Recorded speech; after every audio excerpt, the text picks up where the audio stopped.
ওরে দুনিয়ার মানুষ, কুকুরটাও মালিক চিনল, আর আমরা আশরাফুল মাখলুকাত মানুষ হইয়া আমার মালিককে চিনলাম না। এ দুনিয়াদার পাগল আমার বাবারা, মস্তে আশিক মস্তে মাশুক, বাদশাহ মালে মাস্ত, পীরে মস্তে জিরে মস্তে শাইখে দর আসরারে মস্ত। দুনিয়ার মধ্যে যত মানুষ বিচারণ করে সব কিন্তু পাগলের দল। কেউ বা বেশি বেশি টাকা পয়সা কামাই করার জন্য পাগল, কেউ বা বেশি বেশি সম্পদ কামাই করার জন্য পাগল, কেউ বা সুন্দর বাড়ি গাড়ি করার জন্য পাগল, কেউ বা পীর মুফতি মুহাদ্দিস হওয়ার জন্য পাগল, কেউ বা সভাপতি সেক্রেটারি হওয়ার জন্য পাগল, কেউ বা বাজান ও সুন্দরী মেয়ে বিবাহ করার জন্য পাগল। আর একদল মানুষ দুনিয়া বিচারণ করে, তারাও কিন্তু একদল পাগল, তারা হইল আমার মাওলার পাগল। এ দুনিয়াদার পাগল, মাঝে মাঝে একটু চক্ষু বন্ধ করো, মোরাকাবা করো। দুনিয়ার পাগলামি কয়দিন বাজা, দুনিয়ার ইতিহাস পড়ে দেখো। ফেরাউন মাওলার সঙ্গে চ্যালেঞ্জ করলো বাজান, চ্যালেঞ্জ কইরা খোদাই পর্যন্ত নাউজুবিল্লাহ দাবি করলো। বাজান আমার মালিক ওকে দুনিয়ার ভিতরে এত আল্লাহু আকবার আরামে রাখছিল। ইতিহাসে দেখা যায় 750 বছরের মধ্যে ওই ফেরাউনের একদিন একটু সর্দি জ্বরও হয় নাই। এত আরামে আমার মালিক ওকে দুনিয়ার ভিতরে রাখলো। ফেরাউনের বাড়ির দরজায় ইতিহাসের ভিতরে দেখা যায় এমন একটা গাছ ছিল, যে কোনো রোগের নিয়াত কইরা খাওয়ার সঙ্গে সঙ্গে সমস্ত রোগ ভালো হইয়া যাইত।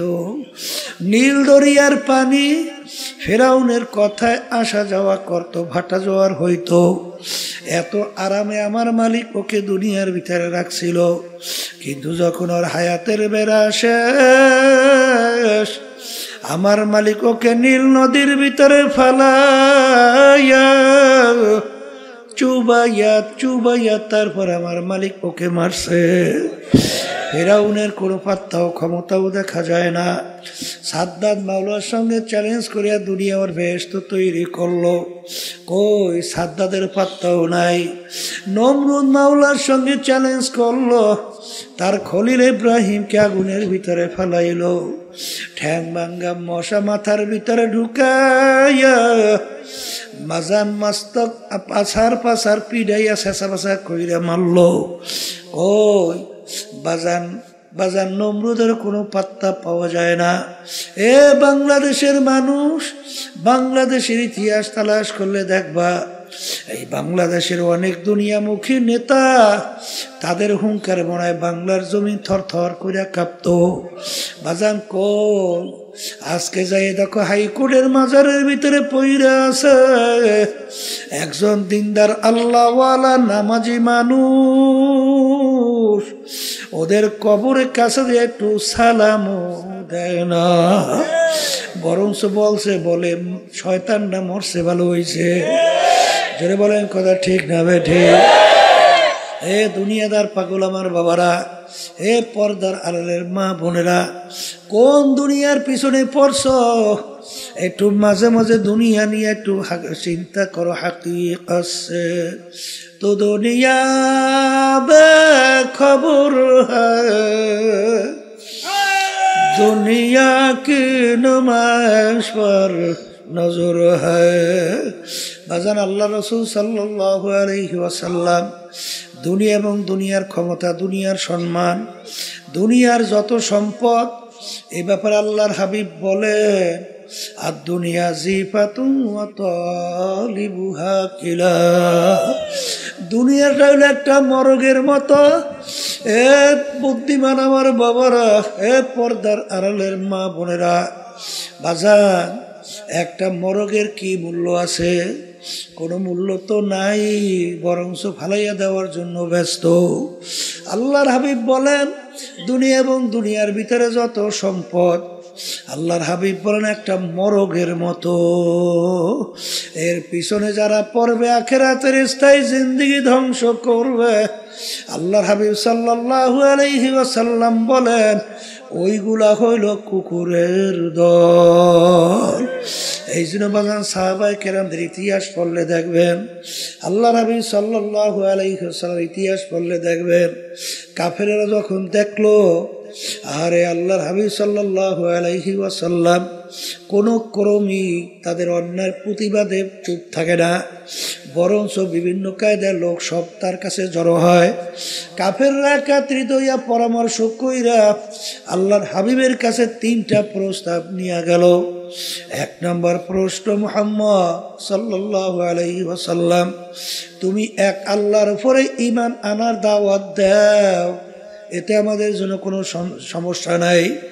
বর্তমানেও কিন্তু দেখবেন এক শ্রেণী ইহুদি নাসারা খ্রিস্টান, ওরা কিন্তু আপনার ধর্মকর্ম পালন করার কোনো সমস্যা নাই, কিন্তু রাষ্ট্রীয় ব্যাপারে নজর রাখলে চোখ ঘুরতে উঠাইয়া দেয়। জোরে বলেন কথা ঠিক না বেঠি? কারণ আজীবন তোমরা গোলাম থাকবা, কেন তোমরা আবার রাজাগিরি করতে যাবা? এই জন্য বাজানদেরকে বলবো তুমি ওই যে কথা অন্যায় প্রতিবাদ যদি না করো, তাতে কিন্তু দেখবা বিজাতির ওই বিভিন্ন দুনিয়ামুখী রাজনীতি দল দেখবা তোমাকে হাদিয়া দেবে, সম্মান করবে, কিন্তু যখন ওদের অন্যায়ের প্রতিবাদে কথা বলবা তখন শুধু হাদিয়া তো দূরের কথা, সুযোগ পাইলে মাইরাও পালায়। জোরে বলেন কথা ঠিক যাবে ঠিক? তখন নাকি বলল মুহাম্মদ তুমি এক আল্লাহর উপরে ঈমান আনার দাওয়াত দাও, এই জন্য আমাদের কোনো সমস্যা নাই, কিন্তু একটা শর্ত, আমাদের কার্যক্রমের বিরুদ্ধে তুমি কিছু বলবা না। যদি এইটা করতে পারো আমরা সিদ্ধান্ত নিয়ে আসি তোমাকে 3টা পুরস্কার দেব। 1 নম্বর পুরস্কার অর্থাৎ তোমাকে আমরা আরবের ভিতরে সবচেয়ে বড় ধনী বানায়া দেব, আরবের ভিতরে সবচেয়ে সম্পদশালী বানায়া দেব। আবার শর্ত হইল দাওয়াত দাও, কোনো সমস্যা নাই, আমাদের অন্যায়ের প্রতিবাদে আমাদের কার্যক্রমের প্রতিবাদে কিছু বলবা না। এতটুকু যদি মানতে পারো তোমাকে আরবের বড় ধনী বানায়া দেব। 2 নম্বর প্রস্তাব, তোমাকে আমরা আরবের রাজা বানায়া দেব। অর্থাৎ আজকে একটু মেম্বার চেয়ারম্যান হওয়ার জন্য, এমপি হওয়ার জন্য কতবার যে ইমান বিক্রি করে, কিন্তু আল্লাহর হাবিবকে প্রস্তাব দিল তোমাকে আমরা আরবের নেতা বানায়া দেব। 3 নম্বর প্রশ্ন, আরবের সবচেয়ে সুন্দরী মেয়েটা তোমার জন্য বিবাহের ব্যবস্থা করব।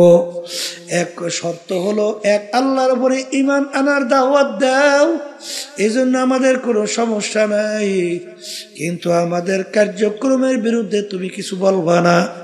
এতটুকু যদি মানতে পারো, এই 3 প্রস্তাব আল্লাহ রাসূল সাল্লাল্লাহু আলাইহি ওয়াসাল্লাম এই প্রস্তাব মানছে, মানে তো নাই, বরঞ্চ বলে কাফেররা শোন তোরা আমাকে আরবের নেতা বানাবি, ধনী বানাবি, সুন্দরী মেয়ে বিবাহ দিবি, কিন্তু সৈন্যরা তোরা যদি আসমান থেকে সূর্য এক হাতে, আসমান থেকে চন্দ্র আইনে আমার আর এক হাতে দিতে পারো, তারপর আমি এক আল্লাহর উপরে ঈমান আনার দাওয়াত এবং তোদের অন্যায়ের প্রতিবাদে আমি বলতেই থাকবো। এক পর্যায়ে আল্লাহর হাবিব সাল্লাল্লাহু আলাইহি ওয়াসাল্লাম তার জন্মভূমি মক্কায় থাকতে পারে নাই। বাজান মক্কা শরীফ সাইরা হিজরত করে মদিনায় যায়, আর তার জন্মভূমির মায়ায় বাজান ফিরা ফিরা চায়। বর্তমানে এক শ্রেণীর আছে খুব দরবেশ হইছে, খুব নামাজি, খুব তাসবিহ জিকির করে, কিন্তু অন্যায়ের প্রতিবাদে মান রাআ মিনকুম মুনকারান ফালিয়ুগাইয়িরহু বিয়াদিহি ফাইন লাম ইয়াস্তাতি' ফাবিলিসানিহি ফাইন লাম ইয়াস্তাতি' ফাবিকলবিহি ওয়া যালিকা আযআফুল ঈমান।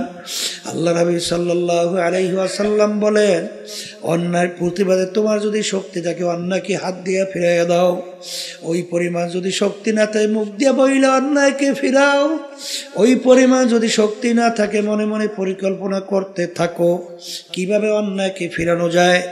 এখানে কিন্তু অর্থ করে মনে মনে ঘৃণা করো, এটা সম্পূর্ণ একটা অযৌক্তিক ব্যাখ্যা। কারণ আগে বললাম ফিরাও, এখন মনে মনে ঘৃণা করো, এই শব্দটা কোথার থেকে আসলো? ফালিও গাইর হু বিয়াদিহি ফাইল্লাম ইয়াস্তাতি এভাবে লিসানিহি ফাইল্লাম ইয়াস্তাতি এভাবে কলবিহি ওয়াযালিকা যাফুল ঈমান। ঈমানের সঙ্গে সম্পর্ক।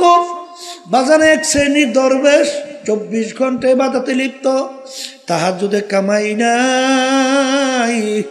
এই জন্য এক আল্লাহর ওলি বলেন, বুজুর্গি কি নেহি হামকো জরুরত, গোলাম আপনা বানা লে খোদায়া। এ আমার মালিক, আমার বুজুর্গি দরবেশি লাগবে না, তুমি দয়া মায়া করে তুমি আমাকে তোমার গোলাম হিসাবে কবুল করে না। আল্লাহর হাবিবকে বললেন 3টা প্রস্তাব।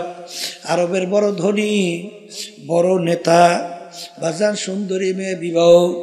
আল্লাহর হাবিব তো মানলেন না, বরং তার মক্কা জন্মভূমি ছাড়লেন, মদিনায় গেলেন। বাজান জন্মভূমির মায়ায় মক্কায় ফিরা ফিরা তাকাইলেন। ঠিক আমার বাজানদেরকে বলবো, আমরা যারা নায়েবে রাসূল দাবি করি, আল উলামা ওয়ারাসাতুল আম্বিয়া, নবী কিন্তু নাই, কোনোদিন আসবে না।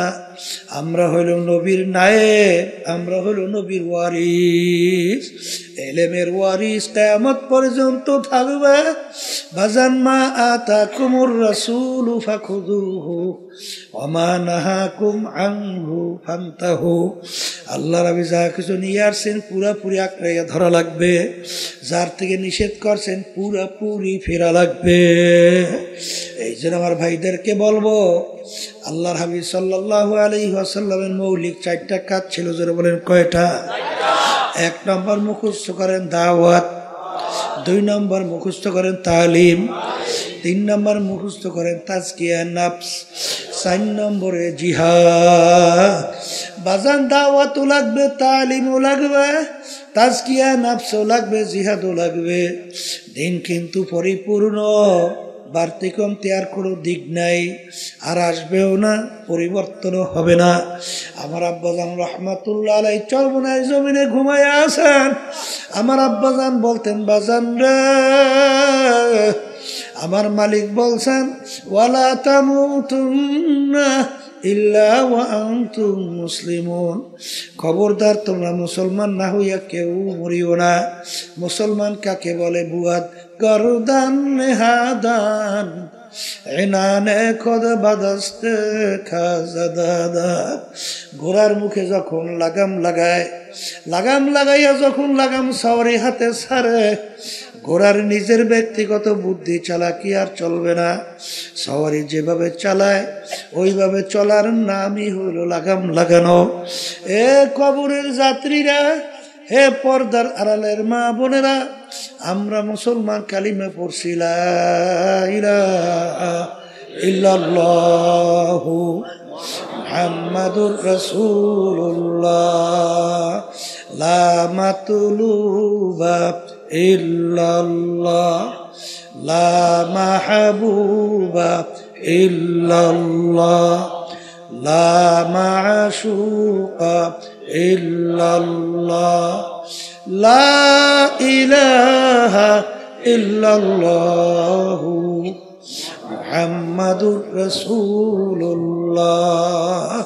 हर तमन्ना दिल से रुखसत हो गई, हर तमन्ना दिल से रुखसत हो गई, अब तो आजा अब तो खिलवत आ गई। ए दुनियादार पागल, কলব থেকে গায়রুল্লাহকে ফালাও, লা মাকসুদা ইল্লাল্লাহ, লা মাহবুবা ইল্লাল্লাহ।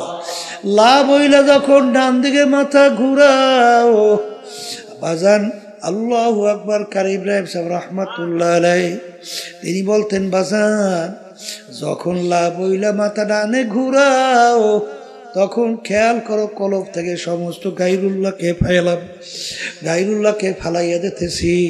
নাই নাই নাই, আমার পীরগিরি নাই, আমার মুহাদ্দিসগিরি নাই, আমার মুফতিগিরি নাই, আমার মুহতামিগিরি নাই, আমার ইমামগিরি নাই, আমার খতিবগিরি নাই, আমার মেম্বারগিরি নাই, আমার চেয়ারম্যানগিরি নাই, আমার জমিদারগিরি নাই, বংশের গরম নাই, টাকার গরম নাই, শিক্ষার গরম নাই, নাই নাই নাই নাই, আল্লাহ বাদে কেহ মাবুদ নাই। হর তমন্না দিল সে রুখসাত হো গই, अब तो अब तो खलवत आ गई, फसाओ फतारा इदिन कशफल गुबारो, अफरसु तहतर जुल काम हमारो। ए दुनियादार पागल আমার বাবারা, আজকে চক্ষু খোলা দুনিয়া আমি পরিচয় দেয় আমি কি, কেউ পরিচয় দেয় আমি চেয়ারম্যান, আমি মেম্বার, আমি এমপি মিনিস্টার, আমি অমুক তমুক সমুক, আমি টাকার ক্ষম, আমি অমুক অমুক, আরে আমি অমুক বংশের, আমি মাতুব্বার, আমি সর্দার, আমি অমুক। এই পরিচয় কয়দিন দুনিয়াতে চলবে? যে কয়দিন চক্ষু দুইটা দুনিয়ায় খোলা থাকবে সেই কয়দিন পরিচয় চলবে। যেদিন তোমার বাড়ির পাশের মসজিদের মাইকে ঘোষণা হইতে থাকবে বাড়িওয়ালা নাই রে বাড়ি,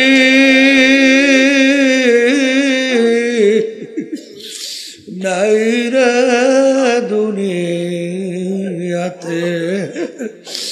আল্লাহু আল্লাহ। এখন তাকাইয়া দেখো, কই তোমার টাকার গরম, কই তোমার ক্ষমতার গরম, কই তোমার বংশের গরম? তোর কই নেই যে এই পাশের মাইক দূরের মাইক একরকমের শব্দ রাখতে বলি নাই, বারবার দূরের সাথে এত বাড়াও কর, এত বাড়াস ফাজিল কোথাকার, বয়ানি করতে দেয় না, আবার একের কমাইস না,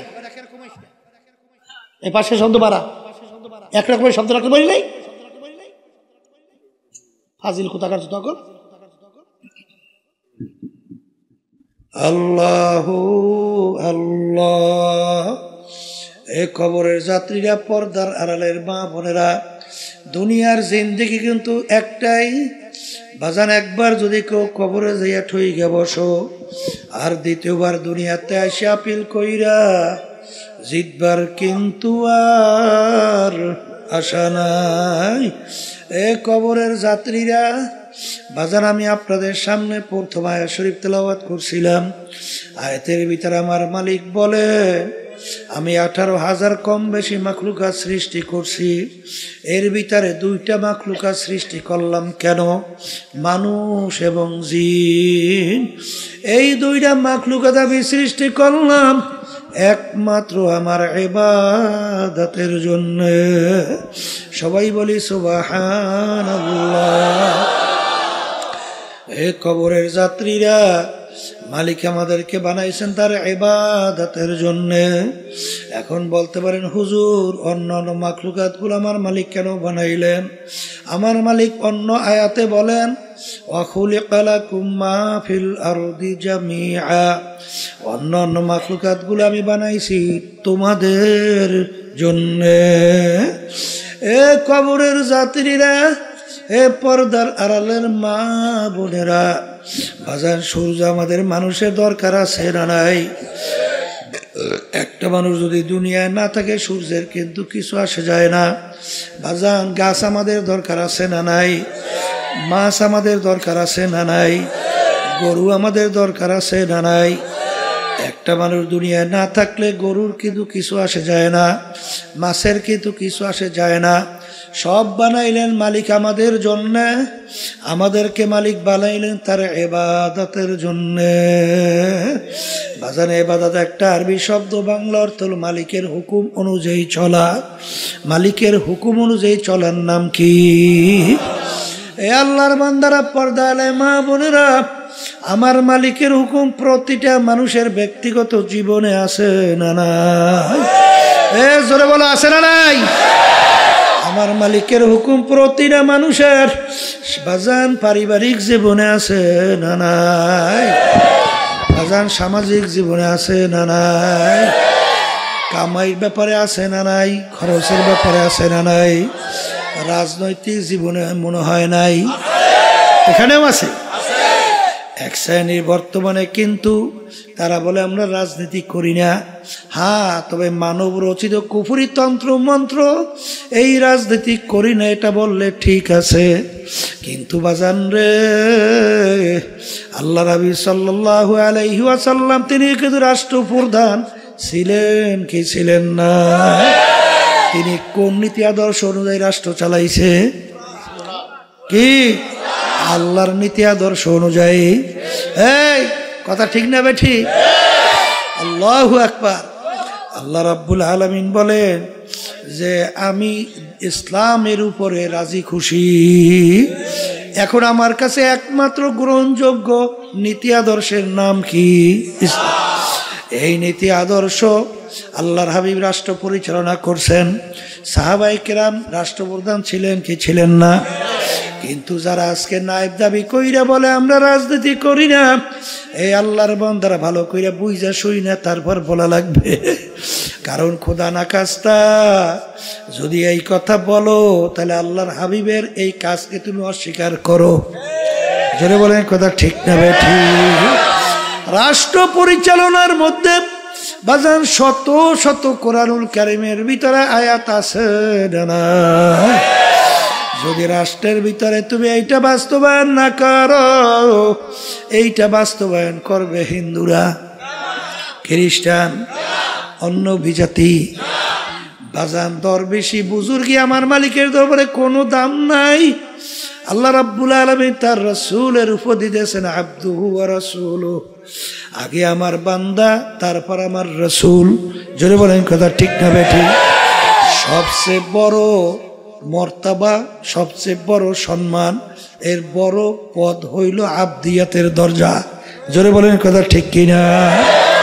এই জন্য আমার ভাইদেরকে বলবো, পর্দার আলেম মা বোনদেরকে বলবো, বাজান মালিক আমাদেরকে বানাইছে তার হুকুম অনুযায়ী চলা।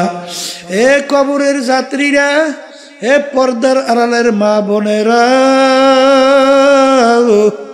কোনো দলাদলি বুঝি না। তোমার কবরে তুমি যাবা, আমার কবরে আমি যাব।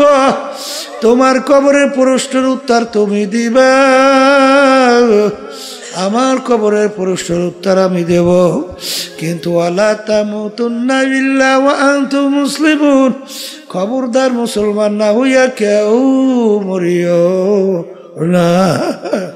আল্লাহ না আমেরিকা, না লন্ডন সে হুলফত, হামি মস্তে মদিনা কার খোদায়া।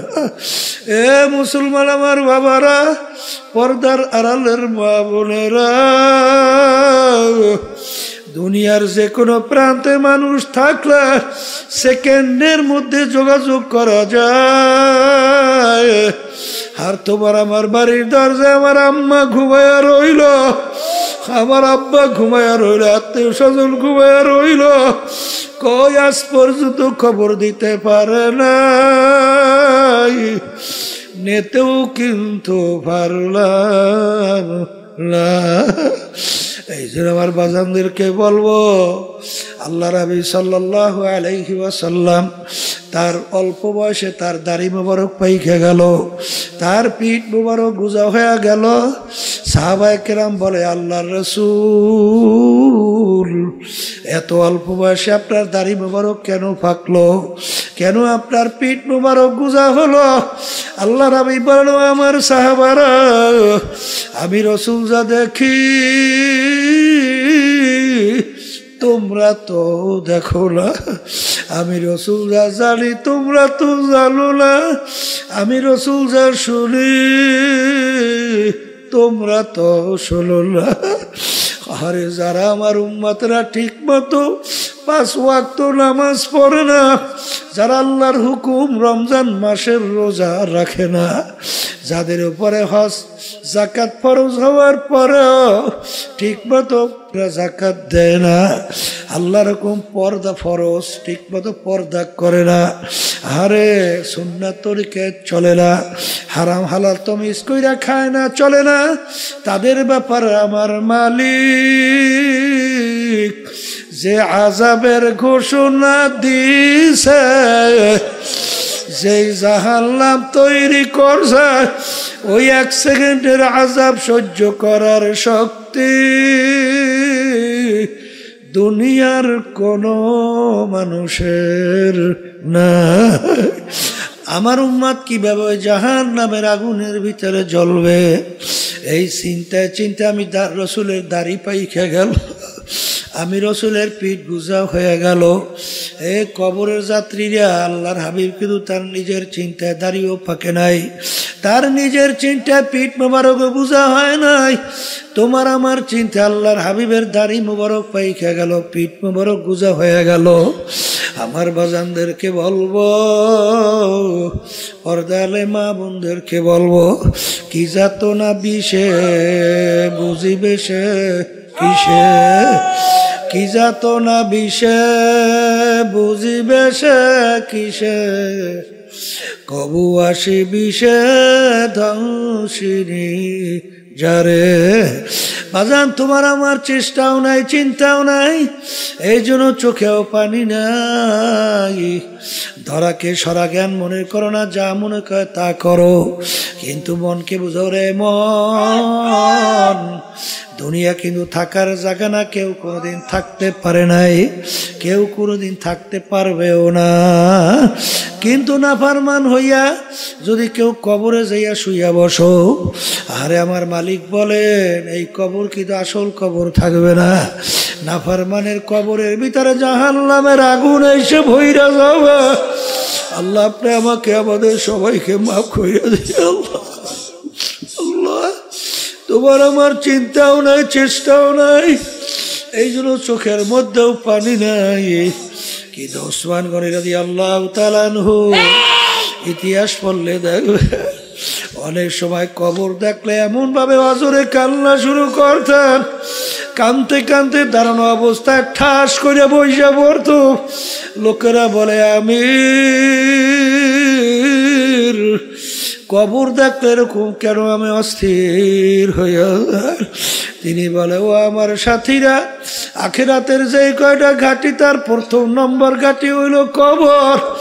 এই কবরে যার সঙ্গে ভালো ব্যবহার হবে, সামনের ঘাটিতেও ভালো ব্যবহারের আশা করা যায়।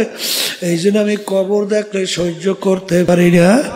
যেই মামলার তদবির নাই, সেই মামলারও কিন্তু খালাস নাই। আল্লাহর নবীর ইতিহাস পড়িয়া দেখো, সাহাবায়ে কেরামদের ইতিহাস পড়িয়া দেখো। বাজান ওমর ফারুক রাদিয়াল্লাহু তাআলা আনহু, মাওলার ভয়, তার আযাব গজবের ভয়, কানতে কানতে গাল মুবারকের ভিতরে 2টা কালো দাগ পড়ছিল। লোকেরা বলে আমির ঔষধ লাগান ভালো হবে।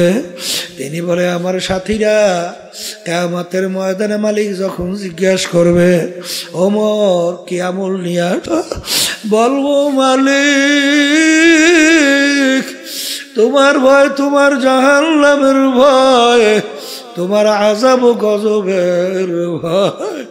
কানতে কানতে গালে দাগ পরে নিয়ে আসছি।